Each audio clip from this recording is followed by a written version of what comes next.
Deuce, it was made official yesterday. I know we've talked about it a number of times, but I'll get your thoughts now after kind of looking it over, well over a week now, on Kellen Moore as the new head coach of the Saints, and it'll be made official tomorrow at 11:30. And again, WWL will carry that press conference live right here on the Big 870. But I think everybody's interested in the staff, but it's because that's the next thing on the list, so to speak. So your thoughts on Kellen, and also what you think he might be looking for staff-wise?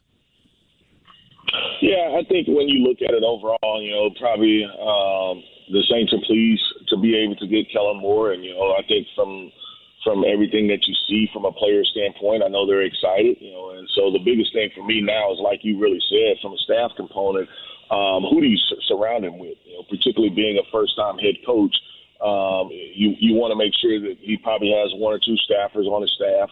I know Coach Staley is one of those guys that's been mentioned, but you want to make sure that he has one or two staffers on his staff that have been head coaches prior. And so whether that's in the NFL, whether that's college, just to make sure from an administrative standpoint, you can help take some of that pressure off of him.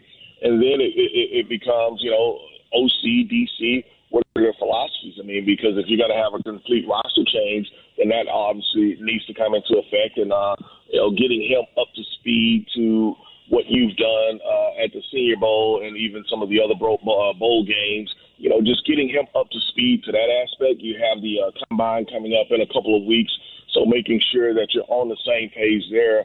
And then, while all that is going on, you still have to be in talks of how you want to construct the players that you do have, to make sure that you get cap compliant. And so they will have a couple of plans already. Let's just say this is plan A, this is plan B, this is plan C.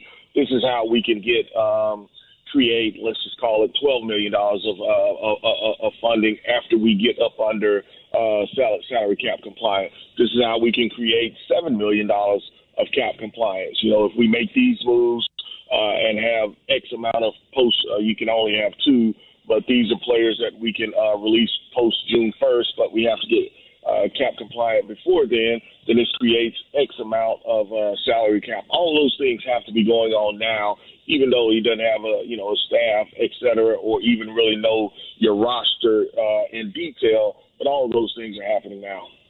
Deuce, one of the things I know we live in that kind of world where we want instant success, but, you look at this roster and you can see it's going to be some overhaul and a major retooling, not only from starters, from a depth standpoint, and not having a lot of money to spend in free agency. A lot of this is rebuilding wise.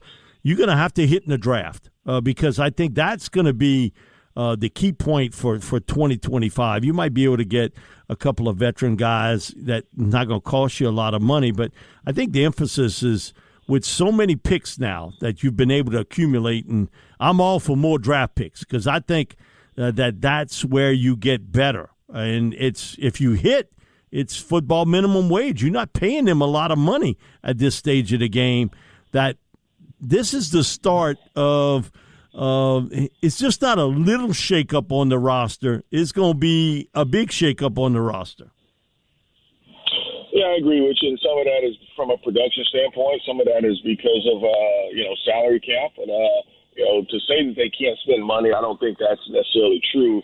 I think their vision has kind of changed as well, where they don't want to be doing the song and dance they've done the last, let's call it 5 or 6 years there. They want to kind of be in the middle of the road of where, hey, we can be aggressive, but we don't have to. And we are cap compliant, where if we want to go out there and we can do some things, they can do so. So, there's a couple different ways. I mean, I don't think that you have to completely bottom out this year just so you can say we are picking in the top 5 and we're playing a ton of young players.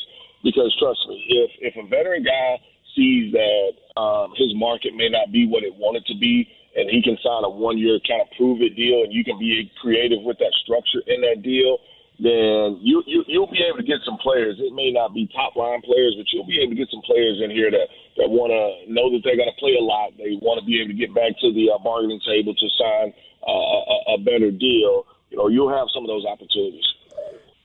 Deuce, I've never seen this before. Maybe you have on a Super Bowl champ. They ran the football more than any other team in pro football, and they threw the least amount of passes.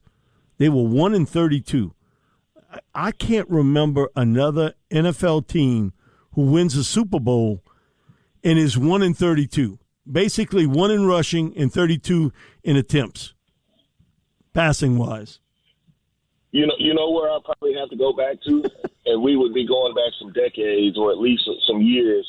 It would probably have to be Shanahan's team with Elway and Terrell Davis. Okay. I mean, I think about that, and that was just because they ran that zone so well, that outside zone so well.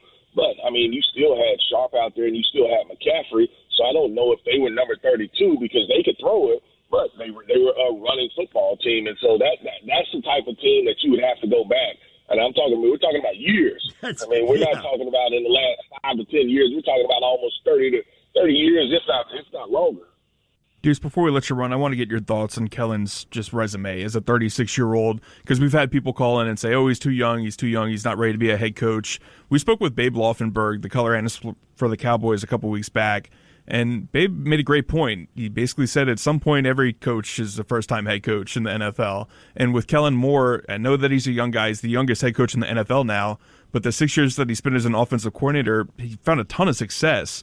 CBS Sports has a great stat that when he was with the Cowboys from 2019 through 2022 as the OC there, they were number 2 in both yards and points per game, only behind the Chiefs.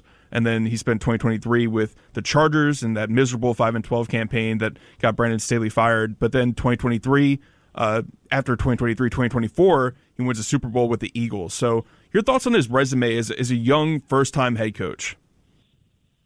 Well, there will be things that he kind of adjusts to being a head coach. I mean, it will be his choice.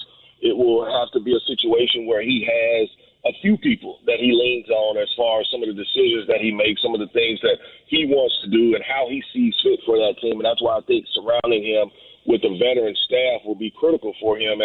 But I mean, at the end of the day, it'll be his call.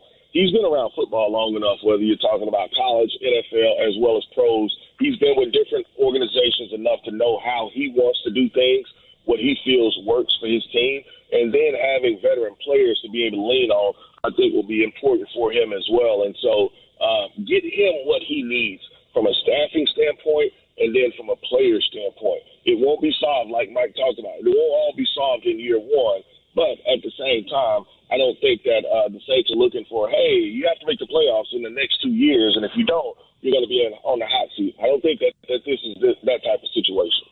Deuce, thanks so much for joining us. I know we'll be talking again real soon. But, again, I told this to A-Bear. He said, Mike, I agree with you. We're going to have a more eventful offseason than in-season. Oh, I agree. I mean, a lot of things will happen over the next, let's call it 6 weeks because, hey, they kind of have to.